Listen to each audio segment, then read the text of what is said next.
You ask Tiger to solve. This deals with linear equations with one unknown. The final result is y equals 4.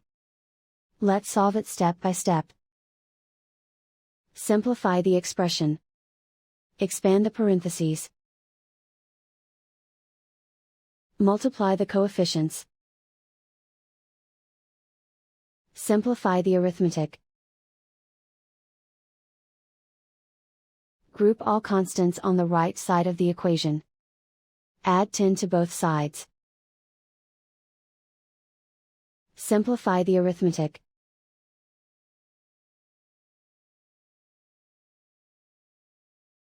Isolate the y.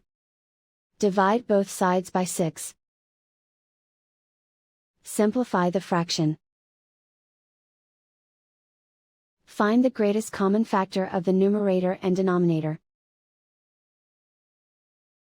Factor out and cancel the greatest common factor. And so the final result is y equals 4.